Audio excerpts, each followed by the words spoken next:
All right, everyone, it has now been determined by Washington Post that Trump is actively and literally under FBI investigation for possible obstruction of justice. There are multiple reasons why I might not immediately take this too seriously. The first is it's coming from the Washington Post. It's simply being sort of sent out in mostly unedited form by other journalistic firms based on the Washington Post article, where they actually name their sources for once. They come from within the government, but are these people telling the truth? All of these investigations at this point are so opaque, it's kind of hard to determine whether they're actually going on or not, and it's basically he said, she said. But the White House so far has refused to respond, so I'm going to assume that the investigation in this case is actually real. But then there's a second caveat. The second one is an investigation does not guilt mean. You've already got this special counsel with Mueller and so forth.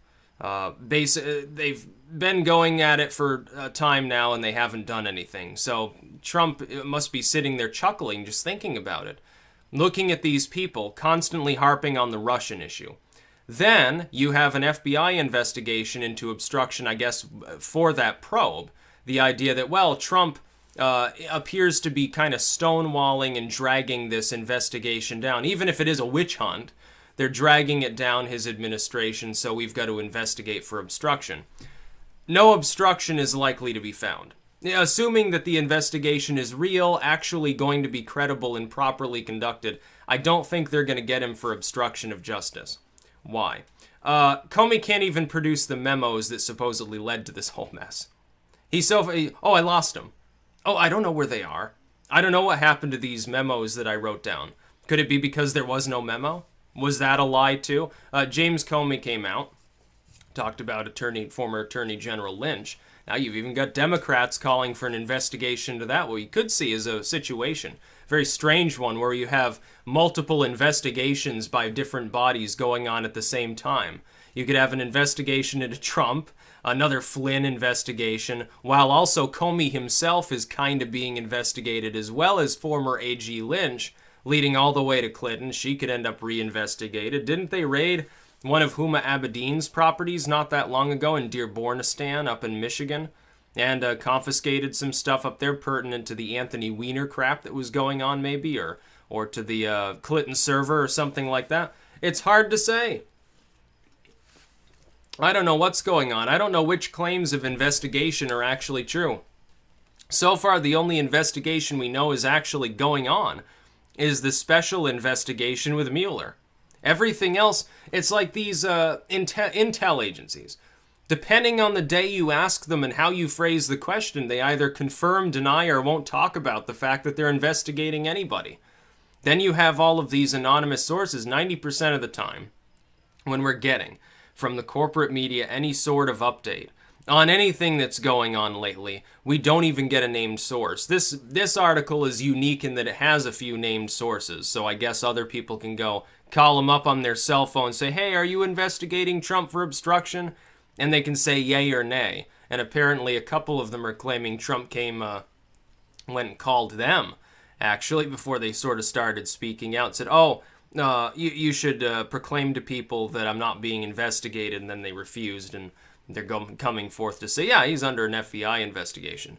But then again, couldn't that also indicate that these are disgruntled individuals and that there's no FBI investigation and this is yet more yellow journalism? Hard to tell at this point. It's like, in a way, because the corporate media has acted so badly, it's like the boy who cried wolf. That is, people are so used to now getting all these weird anonymous source sort of stories that don't make, like Pissgate and stuff like that, which apparently was taken seriously by Comey at one point, or at least the other part of the documents that was a little bit more legit than the stuff with with like the anime movies and Trump having prostitutes urinate on the Obama's bed at his hotel or whatever the fuck he was supposedly doing. It's very, very strange to see this all going on. But the corporate media is a little bit, again, like the boy who cried wolf. That is, they've lied so many times, or they've said things with only anonymous sources that they won't reveal so many times, that a lot of people are so inoculated against it that if they actually find Trump has done something corrupt, a good third of the population's not going to accept that. Can you imagine what they would do if they actually moved to impeach? There'd be a lot of people who'd be worried about a civil war in this country. They may be stuck with Trump, even if Trump has done something wrong. They've created such a hostile, hyper-partisan, corporatized atmosphere, I think, with so many millions of people in this country. They may not be able to hold him accountable, even if he is a corrupt scumfuck. That is, let me suspend my disbelief and assume that they're actually right. Yeah, he obstructed and he colludes with the Russians and all these other things. Is anybody going to accept the evidence that's actually given out to the public if they find such a thing? Because they've conducted so many apparent investigations, said so many off-the-wall things, made so many crazy claims against Trump, and they spend so much time talking about how he's a fascist. You've got a segment of the population that fully believes that. They'd believe anything. They'll believe an unsourced article about Trump as long as it's negative. You then have another, perhaps slightly larger segment of the population that won't believe anything about him if it's negative. They think he's an emperor. They think he's Caesar, which makes that play that they suspended there after all of their advertisers started jumping ship a little bit more apt, I suppose. Yeah, it actually fits in with the sort of mimetic timeline we're on. I mean, Trump does have a bunch of Republican senators constantly trying to stab him in the back, so I guess, yeah, the symbolism sort of makes sense. Hopefully not in a physical fashion, but as a metaphor, yeah, it works. Half of his own Congress people in the Republican Party won't even work with him. We're not funding the wall. We're not deporting anybody. We're not going to get tough on North Korea. We're not going to lower taxes. We're not going to reform the business tax rate. I thought you were the Republican Party, not Democrats 2.0. You got your president. You all thought for months you were going to get hammered by Hillary Clinton. We'll never stop her. The Democrats now have the first female president. We are doomed, they said. And they were totally wrong. And it's like, instead of saying, oh, what a great day, what a grand surprise, it's like Christmas came early. Instead of saying that, they say, oh, but it's Donald Trump, we can't work with him. Because we might get called fascists. We might be called racist or insensitive or something like that. It's a definition of a conservative.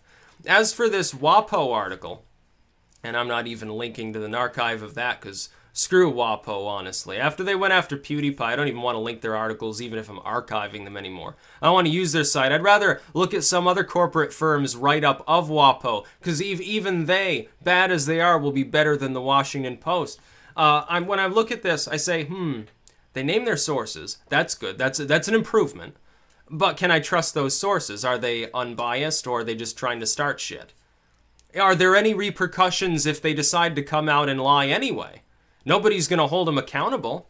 It seems like people either in the White House or in some bureau or whatever they happen to be in their capacity, they can say literally anything about Trump. They can say that Trump routinely shits in his hand and smears it on the Lincoln portrait, and nobody will bother to fact check them.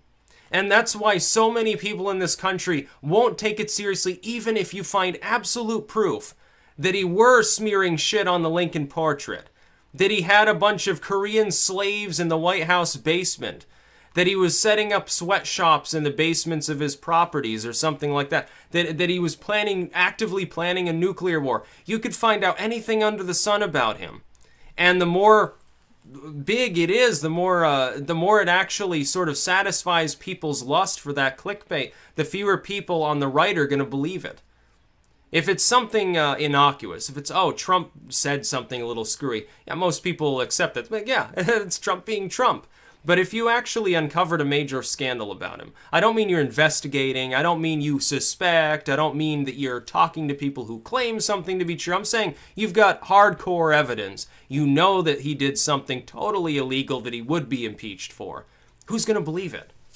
Who's going to take up the banner leading the charge against his corruption if that happens? There'd be a lot of Americans who will immediately turn against whoever does. Won't even matter if it's another Republican. About a third of the GOP would align with Trump no matter what happened. And the corporate media is responsible for that. Now, I don't believe that Trump obstructed justice.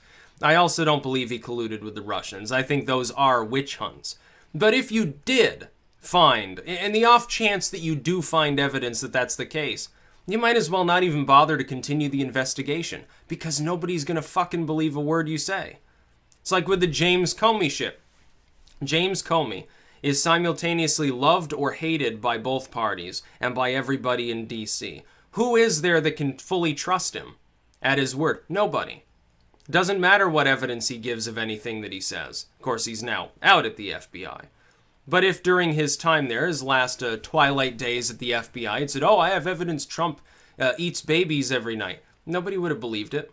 Nobody would have listened to him because he was completely disgraced because of his own actions. And the corporate media, of course, doesn't help with its sensationalizing, clickbaiting yellow journalism headlines, where they hope, usually the headline, they hope you just read that and don't pay attention to the article, because usually there are 10 caveats in there for legal reasons about how their own article is full of fucking shit. That's really how it works. Most people can't be bothered to read past the subtitle, maybe the first paragraph. So at the very bottom, disclaimer, this article's probably not true. We don't have any sources. It's all just op-ed speculation by people that we paid to speculate.